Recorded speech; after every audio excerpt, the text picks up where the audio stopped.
Hello, everyone. It's great to see you all. Thank you to everyone who came here to discuss and listen to the story of Henrietta Szold. I know that unlike some of the people I've spoken about before, she's really a homegrown American hero. So some of you might know about her more than the others, or even more than me. Another note, if you hear me speaking different than usual, it's because I was just at the dentist, so it's not AI speaking, just letting you know it is me. All right, so let's speak about Henrietta Szold. The fact that Henrietta Szold is a great hero, but is also American born, is very meaningful because her contribution is not only meaningful in terms of what went on with the Jewish people in general, but also in terms of American Jewry. She is an American Jew, and she's an American Jewish hero before there were many American Jews to begin with. So she was born in 1860 in Baltimore. Now, that's very uncommon to have a famous Jew that was born in America that far back. And so just before anything, the fact that she's American born is huge, and we'll see throughout she's American through and through, and that's a big deal because not only is there a lot about what she's done for the Jewish people, she's also an embodiment of the story of Jews coming to America. So let's dive right into the story of Henrietta Szold. She's born in Baltimore to a father who's a rabbi. And I think something that we've seen throughout the talking about great Jewish women, I think a theme that comes up is living room conversations. Many of the great heroes or the heroines that have led the Jewish people were very influenced by what went on in their own home. And Henrietta is no exception to that. So her father is a rabbi from Eastern Europe, Rabbi Benjamin Szold, and she grows up in this house that's very vibrant, very intellectual. She has 7 other sisters. And another thing that characterizes her life is that her sisters are often very ill, very sick, and she helps take care of them. And that ability to nurture and to care is one that carries with her throughout her life. Unfortunately, 3 of her sisters die. But the fact that there's someone that's always sick in their house and that she's always caring is going to actually shape who she is in a very positive way and lead her to be a true caregiver. We're going to see with Hadassah and everything.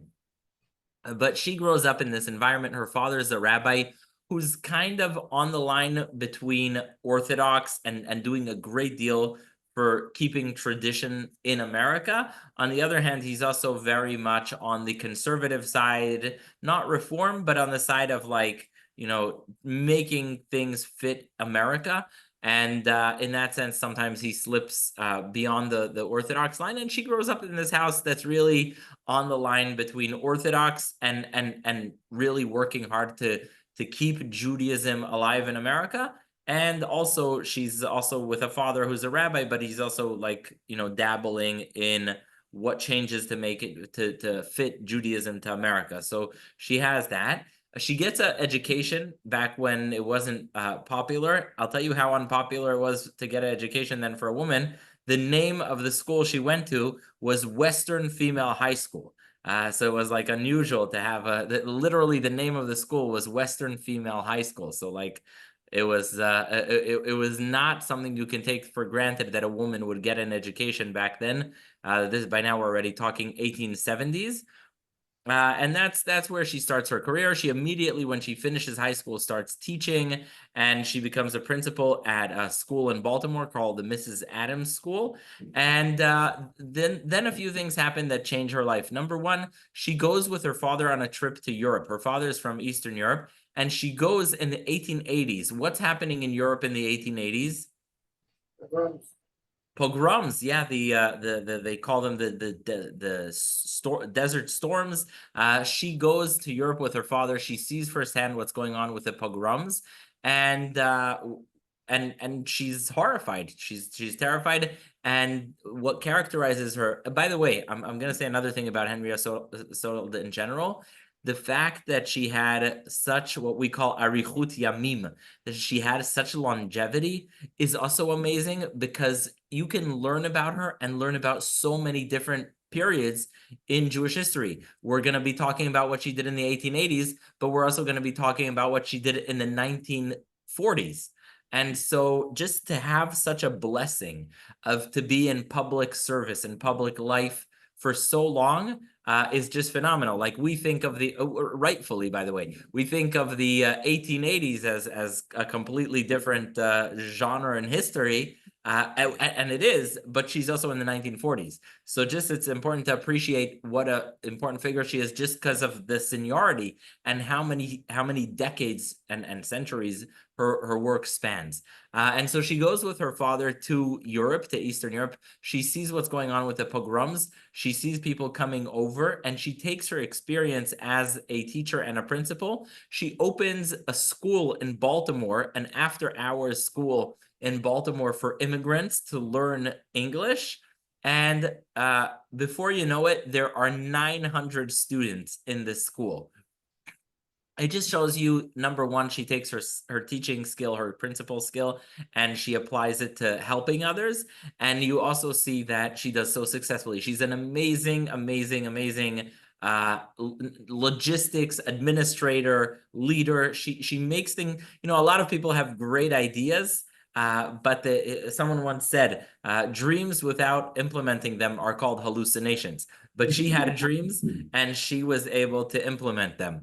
And so she opens the school. She has 900 students. And she speaks then about the fact that she doesn't think that Americanizing Jews means making them less Jewish. She thinks to the contrary, that more people are going to be Jewish if they can be American and take pride in their Judaism as opposed to just being embarrassed of who they are.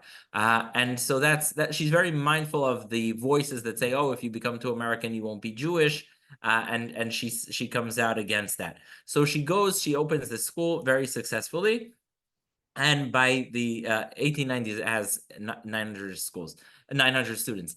Interestingly, she's also a very amazing writer. And so she starts writing, but under a pen name. Her life is also very much about the story of women's rights and just being able to fight for the right to even speak or to write. And so she writes under a pen name of Shulamit. She writes in various Jewish newspapers under a pen name, Shulamit. And I don't know why she didn't write under her own name. Maybe it was considered, I don't know. Anyhow, the bottom line is she writes under a pen name, and she starts getting very much into the field of writing, publishing, editing, and translating. Now at home, she speaks several languages, and so she starts translating things into German, from German to English. Now, here's something very interesting. I'm sure everyone's familiar. You've all seen the JPS books. Does everyone know what JPS is? The Jewish Publishing Society. And so that's also a huge amount of her life is JPS. She starts working for JPS. She translates Jewish texts from German to English. However, throughout her writing career, most of it does not get credit. Interestingly, people talk today about the pay gap between men and women. So at the time when she's being hired by JPS, she's getting 70-something%, which I think is by the way more than they say it is in some fields today. But even then, she's aware of the fact that she's being paid less than the males that are doing the same or sometimes even less work. But nonetheless, she really is very passionate about publishing. And many of the publications that are done in her name, by her, are done without giving her credit.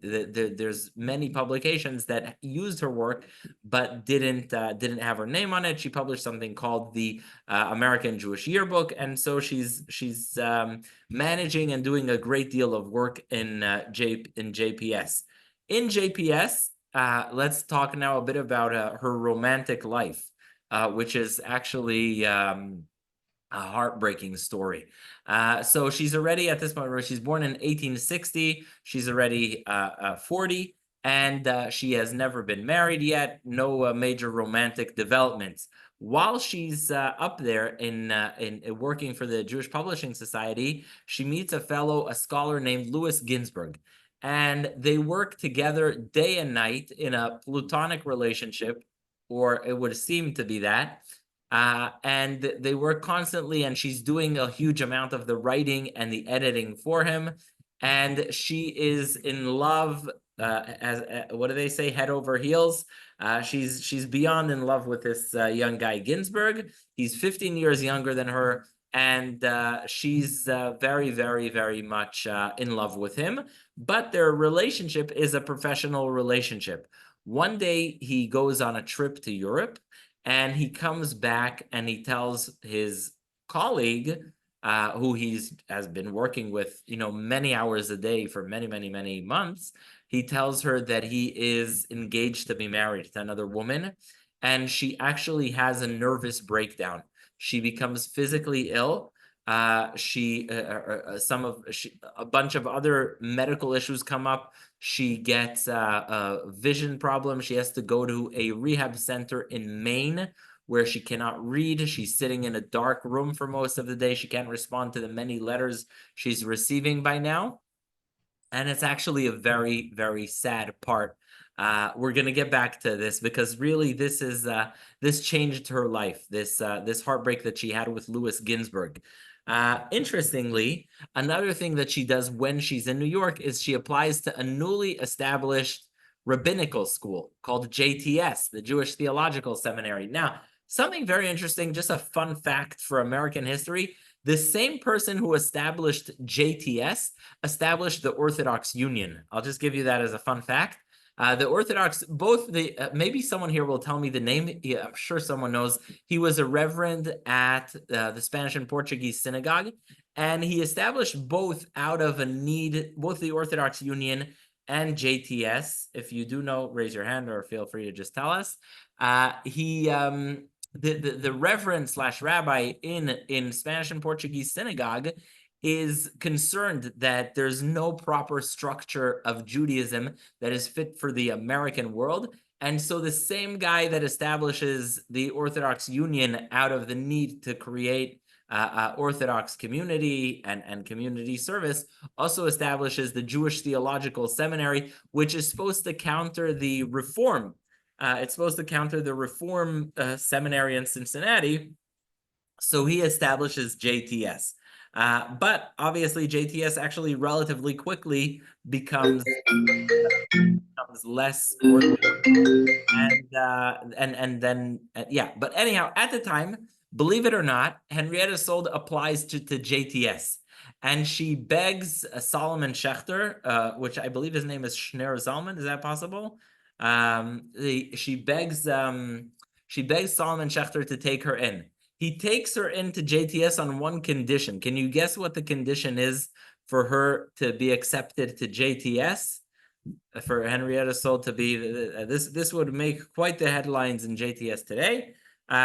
He tells her, "I'll accept you on one condition, and that condition is that you promise that you will never, ever, ever ask for rabbinic ordination. So you can study, take the classes, but you cannot have rabbinic ordination." So she studies in JTS, and she finds it very, very meaningful. It's important just to note what a absolutely unusual thing it is at that time to have someone who's such a brilliant scholar, so learned, just translating extraordinary works. And anyhow, it's an amazing thing to know her scholarship. We think about her and what she's done for the public, but she's also a huge scholar, and she's also, very well written and involved in the literary life of American Jews.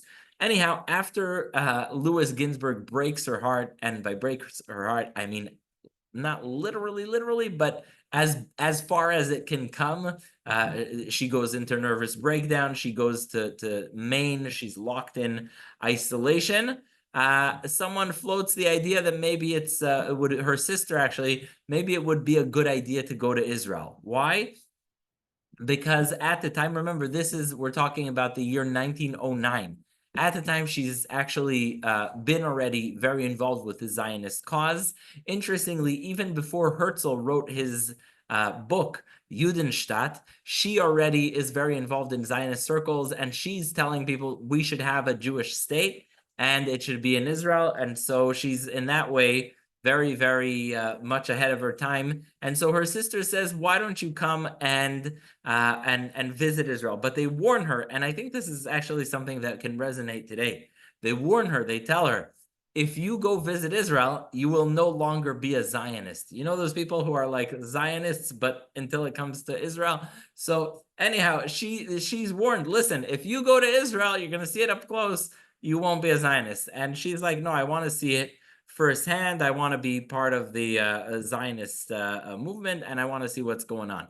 Anyhow, she goes to Israel, and indeed, as they have warned her, the situation is catastrophic. It's really, really in a very, very terrible state. The things in Israel, the yishuv, the health situation of people, and so she comes back, and this is really the birth of Hadassah, which is by far the most influential Zionist movement in America.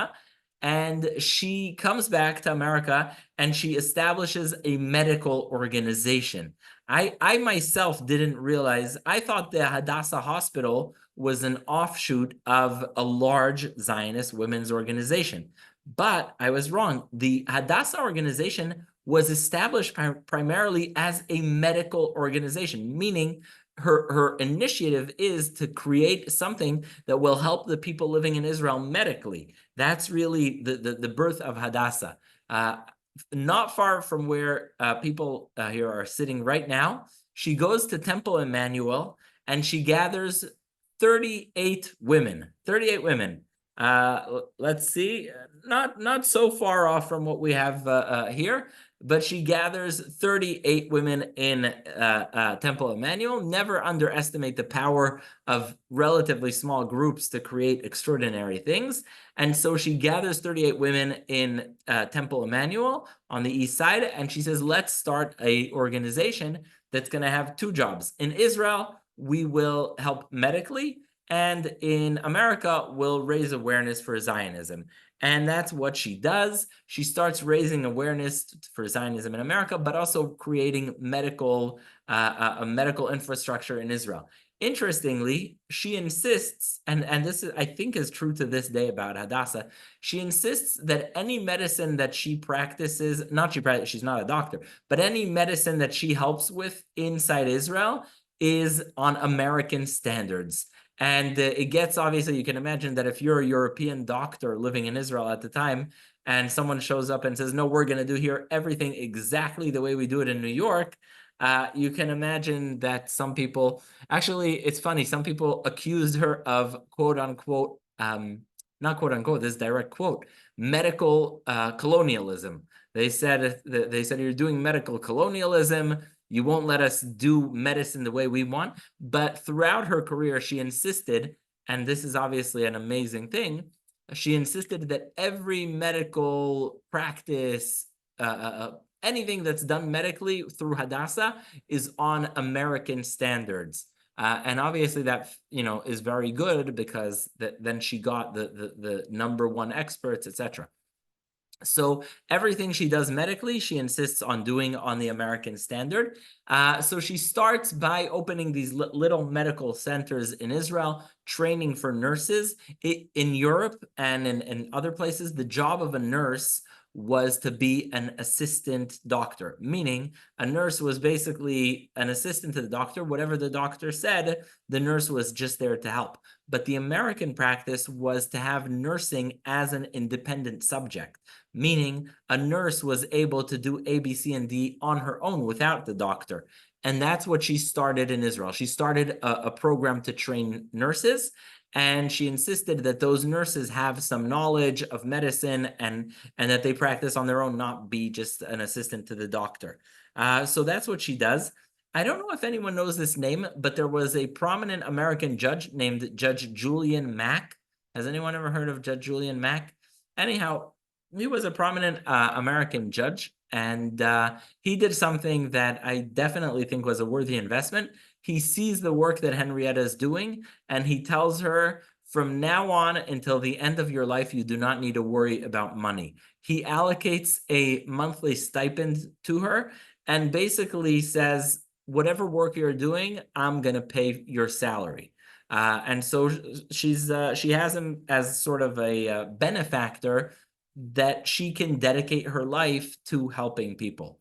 And this is after she's already in her 40s and she has an amazing record. He wasn't just randomly taking her as you know, just to do communal work. She had an amazing record. So he tells her that he's bankrolling her work for the rest of her life, and that's exactly what she does. Come World War I, it becomes much harder to create medical to send money to Israel, and so she has to find ways to work around this.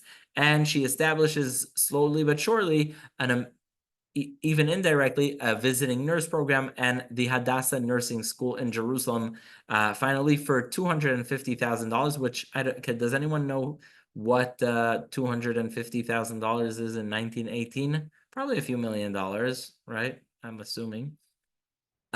So she establishes the Hadassah School for Medicine in Israel.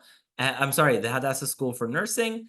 And I will say this, there's many things she's done in her life, but nothing comes close in terms of its scope and legacy to this day as what she did in medicine in Israel. Because everything you see in Israel in terms of medicine, in terms of having an amazing, leading healthcare system, she laid the foundations to that. She started having proper medicine in Israel, and that's really where she made probably her biggest impact. Obviously, she did many other things, but the ability to set that up, that's really, I would say, the biggest deal. Sometimes the little details are what change everything. So she establishes visiting nurses service. She establishes a nursing school, and she starts having baby clinics for women who have a baby, just to get basic care. It's I guess it's the old version of a pediatrician. So she starts having pediatricians across Israel, and that's really her work. It's important to note that even in the 20s and 30s, anyone know what Kupat Cholim is in Israel? Anyone ever hear the term Kupat Cholim? So Kupat Cholim is like the Israeli medical provider, and it was based on party affiliation, meaning if you were a socialist, there was a socialist Kupat Cholim.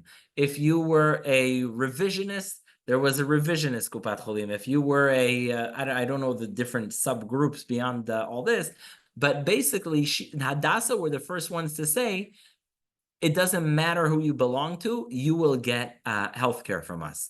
And that's also a big deal. The fact that Israel has a system with healthcare for everyone is very much thanks to her, because before that, it used to go by party. It used to go by political affiliation, and she really created that. She also, for those who know the Israeli politics well, she became part of an organization called Brit Shalom, which was an organization by Dr. Magnus. I don't know if anyone heard of this, but Brit Shalom was the idea was it was very pacifist, very trying to create the dialogue between, they were for what we would call today the one-state solution, meaning they were very into trying to create harmony between Jews and Arabs and see if they can create a peaceful situation rather than a partition.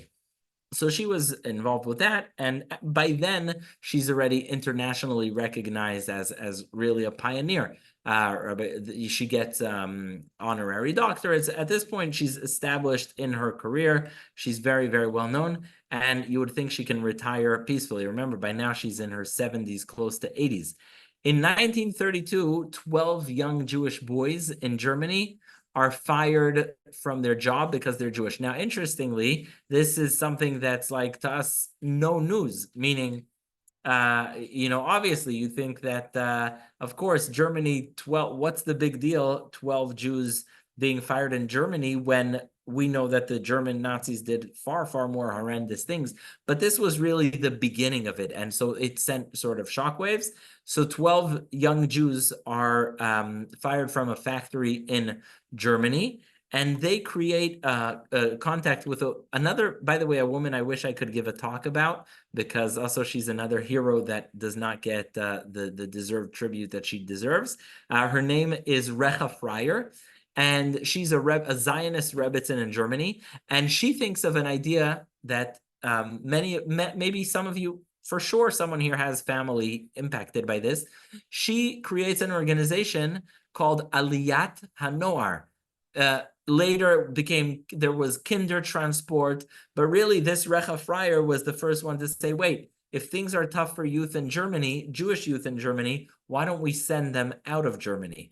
And it's obvious to us now, but like in 1933, no one in Germany was like, not no one, but the majority of Jews were not thinking like, oh my goodness, let's get all of our kids out of here.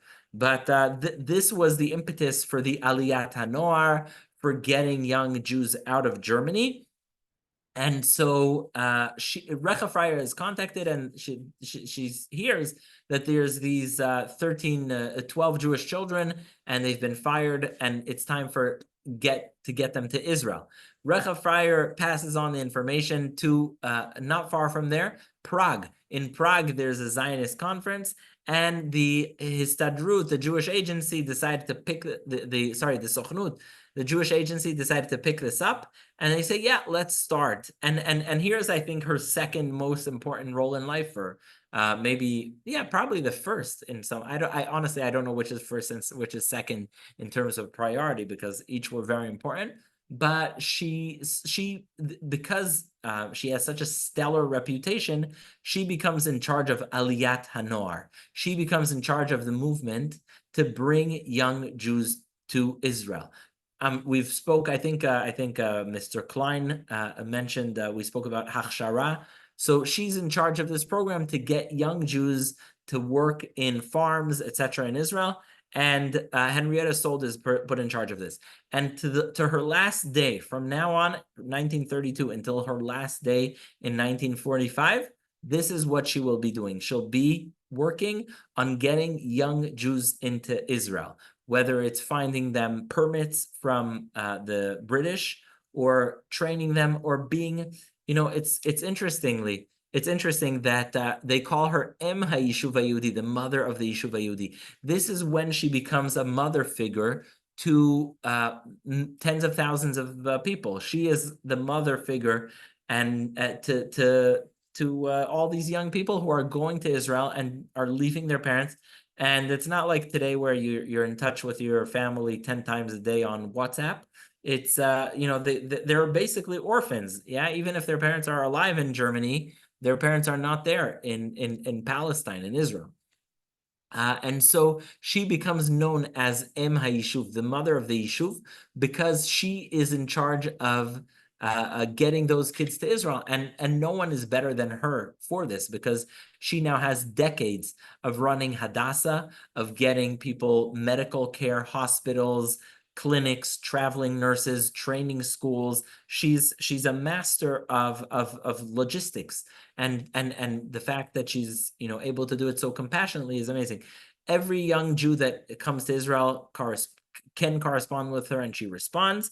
And so she's doing this. She's getting young Jews to Israel, and that's a very, very big deal. She would stand at the port. I don't know if it's Haifa, Tel Aviv. Whenever there was a ship of young Jews that would come to Israel, she would greet them one by one. So she stood at the port, and she would greet these children coming from Poland, from Germany, to start a new life. And she would greet them one by one. Very interesting policy, and it's not a big shocker to everybody here, but it's a big shocker if you know how some of the early kibbutzim were very Marxists, communists, Bolsheviks, whatever it may be, who did not necessarily believe in a pluralistic outlook. Communism was not known for its love for diversity of thought. And what she implemented, and no one else would be able to do that, is she implemented a policy that if your family back in Europe were Orthodox, you went to Orthodox kibbutz. If your family were communists, you went to a communist kibbutz. If your family in Europe were revisionists, you went to a more right-wing kibbutz. That is, I don't know if that's possible, a right-wing kibbutz, but a right-wing moshav. And that's a policy she put in, and it lasted for decades. So that's you have to give her credit for that, which is she implemented a policy of saying, look, if the kid grew up in such a family, then you have to send them there. You have to send them to that place. There's a very famous episode. Has anyone ever heard of the children of Tehran? Spoiler alert, not Iranian. Doesn't have to do with any Mossad operation. Anyone familiar with the story of Yaldei Tehran? They call it in Hebrew.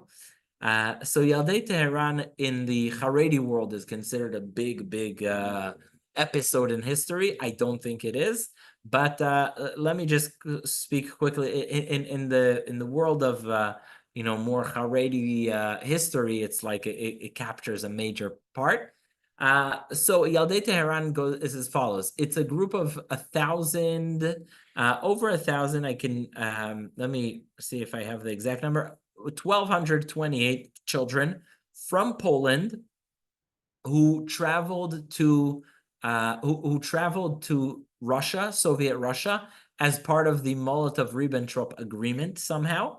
And somehow they became connected to the Polish army and got some deal. Anyhow, it's a group of 1,228 Jewish children from Poland who find themselves in Tehran during World War II as part of some international agreement.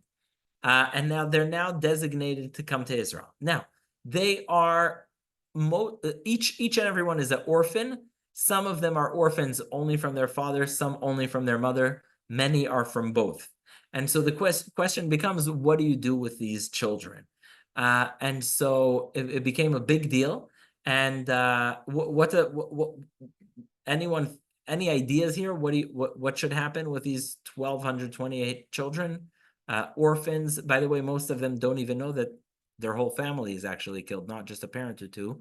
Anyone, any ideas of what do you do?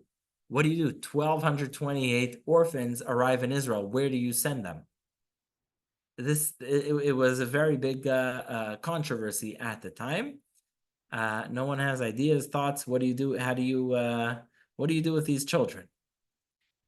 So basically, everyone was trying to get these children, and she interviewed them one by one, and she made sure that every single child went to a community like his family's upbringing. Now, the Orthodox community, the more ultra-Orthodox community, was livid about this story. Why? Because they said, look, if someone's a child from father and mother and you don't know where he belongs, they should be Orthodox. They should go to Orthodox. So basically the question is, if you don't know how a child grew up, where should they go? Should they go to the Orthodox or should they go to the kibbutz? So to this day, in the more of the like anti-Zionist Haredi world, it's like, wait, they all should have become Orthodox, and it fits into the false narrative of the Zionist movement as something that's causing people to be not Orthodox and taking them away from religion. But the fact is that Henrietta Szold interviewed every one of these children. She spoke to them and she sent them to, and she did a very hard due diligence, and she sent them to a community the way they grew up in. To the criticism of the Haredi world, really, my response is, why was there no Haredi rescue mission, right? You can't complain about the way the Jewish Agency brings children to Israel and educates them when you're not doing a similar effort. And so that's, I think, a response to the criticism. But it's in the Haredi world, it's considered like a big deal that like that the Zionists did not just give everyone to the Orthodox community. But she presided over that story with great dignity, and it really was handled in the most professional way possible. Throughout the war, Henrietta is involved with this, with the rescue of children, and she dies in 1945. She's buried in Mount Olives, and during the Jordanian occupation of East Jerusalem, her grave is covered. It's not seen, and only later it's found. Overall, she presides over the about 22,000 young people being brought to Israel during the Holocaust, which is a huge, huge deal. I'm going to quickly show what a major role she has in modern society. I'll also show you some pictures of her. No movie clips today, but I will show you some of the clips about her and some of the materials about her. So Henrietta Szold, this is her. And I think to me, one of the most amazing things is just the scope, not the centuries, the decades of work that she does. Here's someone who from the age of 16 is working to help others. Here she is as a young woman. This is, you can see it says Reverend Benjamin Szold. That's her father. And there she is as a young girl in Baltimore. Here are her sisters. Like I said, there were 8 children in the family originally, and at least 3, maybe according to this picture, 4 died. But she really, from the fact that her sisters got so sick and some of them died, made her a caregiver. And now you understand why she was the person in charge of Hadassah and building hospitals, because she was attending to that type of stuff at a young age. You can see this is the American Jewish Yearbook, published in 1906 and edited by Henrietta Szold. And I believe it's Jewish Publication Society right there. But that's an exception, actually. Most of the books that she edited and published did not have her name. They did not have her name. They didn't give her credit. You see here another picture of the Szold family, the Szold girls. Here there are 5 of them, and the impact that she would have. Just a few books about her that just give you an idea of what her legacy is. A Queen to the Rescue, the story of Henrietta Szold, founder of Hadassah. So the Hadassah role is major, because Hadassah is primarily the biggest accomplishment of Hadassah is unquestionably the medical side, right? You save someone's life, it's everything.